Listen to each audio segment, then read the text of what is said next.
Good morning.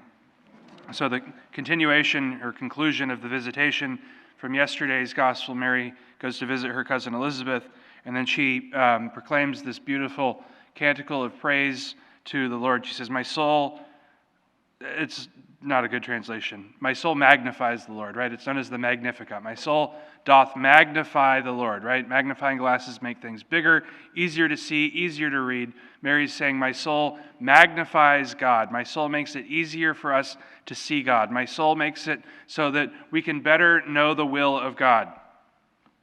Well, how do we know the will of God? We can't just be like, "Hey God, what's your will? Tell me what to do." Well, sort of we can. We can say, well, what does the church teach? Which the church always taught? What have we known since the time of the apostles and the fathers of the church? That's what we ought to do to strive to be holy.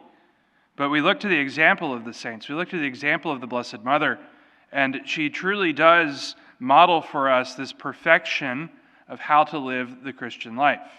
We're preparing for the advent of our Lord, and perhaps at times we ask ourselves, "Lord, when are you coming?" The world seems a mess. The church is very confused right now from the thing from the Vatican, and people are trying to figure out what is going on.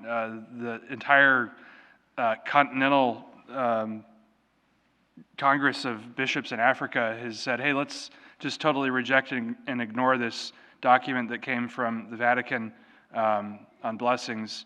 In Austria, the bishops are saying, and in Germany, the bishops are saying, you must follow this. And of course, in the United States, the bishops are like, whoa. And it leaves us priests with a beautiful Christmas gift right before Christmas, when all the people that have been away from church for a long time are going to come back and say, "What's going on?" I don't know what's going on, but what I do know is the little baby that's going to be there in 2 days has a plan. The little baby that was born in a stable, and that seemingly everything was chaotic, and then that 33 years later will end up upon a cross, and his apostles are standing there like the American bishops going, "Oh, what happened?" And meanwhile, we're sitting there thinking what to do, what to think. Be faithful. Be faithful. Strive to do the will of God. Say your prayers. Live according to the teachings of the church. Ask yourself how you can better do the will of God by imitating the Blessed Mother, by magnifying the Lord. How can you make it so that the Lord is more visible to others? One certain way that is not going to make God more visible to others is going on Catholic Twitter and listening to talking heads, or one way that's not going to magnify the Lord is turning on the TV and turning on really any news station.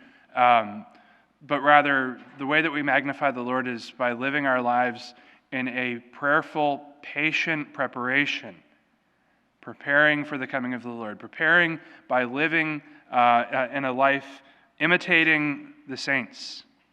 To imitate the Blessed Mother is to be silent. To imitate the Blessed Mother is always to point to Jesus Christ. To imitate the Blessed Mother is to strive to do the will of God. And so as we come to these final days of Advent and we prepare ourselves for Christmas and we ask ourselves, "Lord, when are you coming back, like for good?" Just continue to strive to be holy. Continue to strive to do the will of God. Continue to strive to magnify the Lord in all things.